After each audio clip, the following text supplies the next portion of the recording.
بس یہ بات ہواؤں کو بتائے رکھنا، روشنی ہوگی چراغوں کو جلائے رکھنا، بس یہ بات ہواؤں کو بتائے رکھنا، روشنی ہوگی چراغوں کو جلائے رکھنا، لہو دے کر جس کی حفاظت کی شہیدوں نے، لہو دے کر جس کی حفاظت کی شہیدوں نے، اس ارض پاک کو سدا دل میں بسائے رکھنا۔ شکریہ والسلام۔ توپخانہ ہو، ٹینک ہو، اسلحہ ہو، دیگر اسلحہ ہو، ان کے پاس 3 گنا 4 گنا زیادہ ہوتا تھا اور ہمارے پاس کم تھا۔ لیکن جیسے میں نے بار بار پہلے بھی کہا ہے کہ چونکہ مسلمان کے دل میں، مسلمان پیدا ہی لڑنے کے لیے ہوا ہے، اور مسلمان کے لڑنے کے صرف 2 مقاصد ہوتے ہیں: اپنا مذہب بچانا، اگر کوئی مذہب کو نقصان پہنچانے کی کوشش کرے، اور دھرتی ماں کو بچانا، چاہے وہ پاکستان ہو یا کوئی اور مسلم ملک ہو۔ تو مسلمان کے لڑنے کے یا جہاد کے یا شہادت کے صرف یہ 2 مقاصد ہوتے ہیں۔ تو مسلمان پیدا ہی اسی لیے ہوا ہے۔ تو ہمارے جتنے بھی جوان تھے یا آرمی تھی، ان کے دلوں میں بھی یہ جذبہ تھا۔ مثلا میں ایک آرمی کے جوان کی مثال آپ کو دے سکتا ہوں۔ یہ لاہور کے علاقے میں بارڈر ایریا پہ رات کے اندھیرے میں جنرل ایوب خان مورچے میں گیا تھا۔ آپ کو پتہ ہونا چاہیے کہ جنگ کے دوران آرمی والے رینک نہیں لگاتے ہیں تاکہ پہچان نہ ہو، اور وہ تیاری کر رہا تھا کہ میں اپنے ساتھ بم باندھوں اور ٹینک کے نیچے لیٹ جاؤں۔ ایک جوان نے روتے ہوئے اس کے پاؤں پڑھ کر ریکویسٹ کی کہ یہ میرا کام ہے۔ دیکھیں نا، آج بھی ہر جوان میں یہ جذبہ موجود ہے۔ اللہ نہ کرے کہ وطن عزیز پہ کوئی ایسا وقت آئے، اللہ نہ کرے، تو میں آپ ہم سب وطن پہ قربان ہونے کے لیے تیار ہیں۔ تو سر آپ مجھے یہ بتائیں کہ یہ پاکستان اور بھارت کے درمیان یہ فضائی جنگ، یہ پہلی فضائی جنگ تھی یا اس سے پہلے بھی جو ہے نا ان کے درمیان فضائی جنگ ہوئی تھی؟ باقاعدہ یہ پہلی فضائی جنگ تھی جو 17 دنوں پہ مشتمل رہی، اور اس میں بھارت کو بہت زیادہ نقصان سر ہم یہ دیکھیں، یہاں فضائی ہو یا بری فوج ہو، وہاں پہ ہم اگر بحری فوج کا ذکر نہ کریں تو ان کے لیے اچھا نہیں۔ سر دیکھیں، بحری فوج کا ایک یہاں پہ ایک ایکٹیو کردار رہا، جہاں بری فوج نے اپنے بارڈرز کا جو زمینی سطح پہ دفاع کیا، جہاں فضائی جو ہماری فوج تھی انہوں نے فضا کا دفاع کیا، تو وہاں دوسری جانب جو ہماری بحری فوج تھی انہوں نے بھی سمندر کی دفاع کرنے کے لیے ہر وقت کوشاں رہے، اور شہادتیں بھی نصیب ہوئی، اور دفاع کا 1-1 انچ کی دفاع کیا ہماری بحری فوج نے بھی۔ اس کے حوالے سے آپ سر بتائیں۔ میں بار بار لفظ افواج استعمال کرتا ہوں۔ افواج میں تینوں شعبے آتے ہیں۔ بالکل سر۔ کسی کا کردار بھی کسی سے پوشیدہ نہیں ہے یا پیچھے نہیں ہے۔ بری فوج نے، بحری فوج نے، فضائی فوج نے، تینوں نے مل کر، ایون میں نے گزارش کی شروع میں کہ سویلین نے بھی فوج کا بھرپور ساتھ دیا، جنگ میں حصہ لیا، ماؤں بہنوں نے بھی حصہ لیا۔ البتہ فرنٹ لائن پہ ہماری بہادر افواج تھی، تو تینوں کا کردار جو ہے بڑا مثبت اور ایکٹیو رہا ہے۔ سر ہم آپ کا انتہائی مشکور ہیں کہ آپ نے اپنے گوناگون مصروفیات سے وقت نکالا۔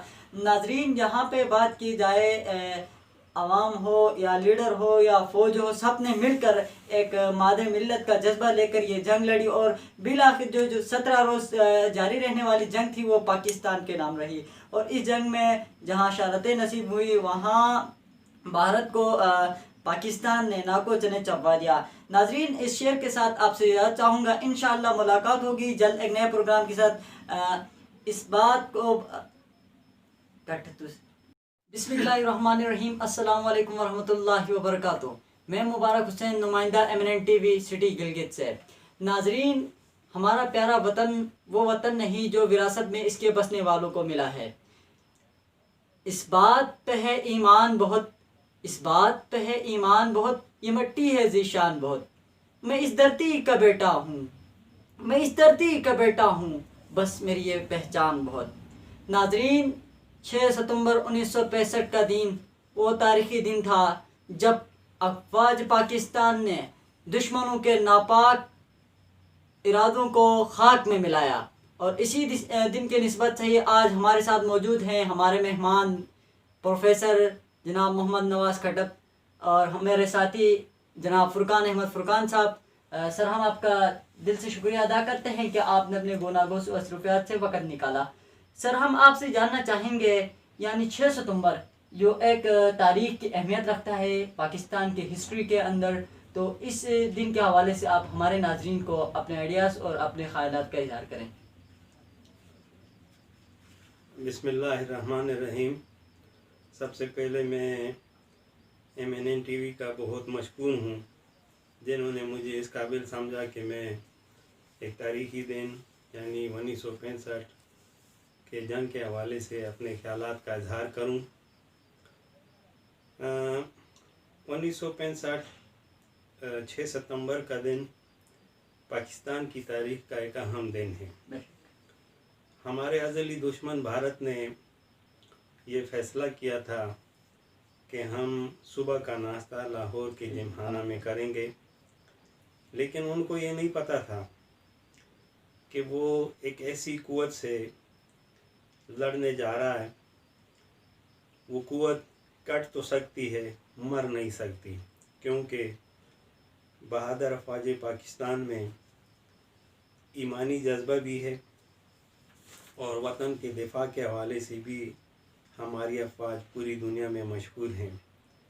دھرتی ماں پہ افواج پاکستان کے علاوہ کوئی بھی محب وطن پاکستانی کبھی کوئی سودا نہیں کرے گا، ورنہ اس کے لیے کوئی تیار ہے۔ پاکستان کا بچہ بچہ، پاکستان کا ہر جوان، پاکستان کا ہر فرد، ہر ماں بہن شہادت کو ترجیح دے گی، لیکن وطن کی دفاع سے کبھی کوئی آدمی پیچھے نہیں ہٹے گا۔ تو انہوں نے جب یہ فیصلہ کیا اور یہ غلطی کی، پاکستان پہ انہوں نے حملہ کیا، تو بہادر افواج پاکستان نے اور پھر خاص کر سویلین نے سب نے مل کر ان کا مقابلہ کیا۔ 17 دن کی یہ جنگ رہی اور اس میں بھارت کو منہ کی کھانی پڑی۔ ان کے وہ ارادے جو وہ یہ سوچ رہے تھے، سمجھ رہے تھے کہ ہم ناشتہ وہاں کریں گے، وہ خواب انشاءاللہ کبھی پورا نہیں ہوگا، اور نہ وہ پاکستان کو میلی آنکھ سے دیکھ سکتے ہیں، نہ پاکستان کو مٹانے کے بارے میں وہ سوچ سکتے ہیں۔ جب تک افواج پاکستان میں اور پاکستانی عوام میں دھرتی ماں کی حفاظت کا جذبہ ہے، انشاءاللہ موجود رہے گا۔ کوئی بھی، بھارت تو چھوڑو، کوئی بھی دشمن پاکستان کی طرف میلی آنکھ سے نہیں دیکھ سکتا۔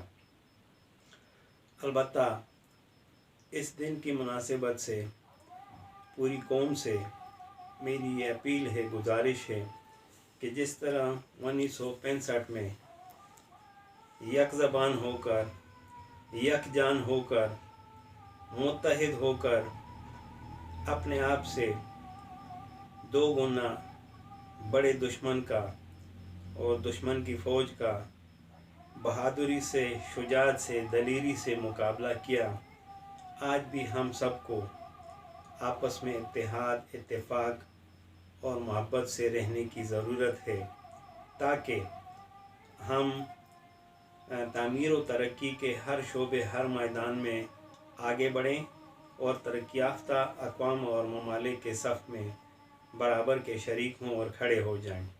بہت شکریہ سر، جیسے کہ آپ نے بتایا جو پاکستان تھا اس نے اپنے سے 2 گنا بڑے دشمن، ازلی دشمن کو شکست دی۔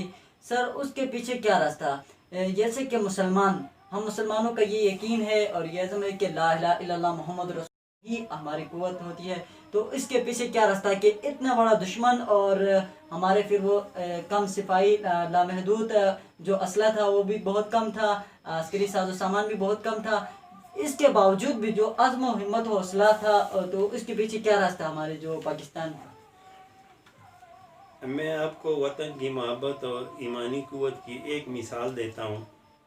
لاہور میں ایک فقیر تھا، یا سادہ لفظوں میں آپ بیکاری کہیں، جو دن بھر بھیک مانگتا ہوتا تھا، کوڑی کوڑی، ٹکا ٹکا، پیسہ پیسہ جمع کرتا تھا، اور شام کو جہاں جہاں پاک فوج کی مدد کے لیے چھوٹے چھوٹے کیمپ لگائے گئے تھے، وہاں جا کے وہ پیسے جمع کراتا تھا، اور ایک صحافی روز یہ منظر دیکھتا تھا۔ تو دوسرے تیسرے دن اس صحافی نے اس بھیک مانگنے والے سے، فقیر سے یا بھکاری سے پوچھا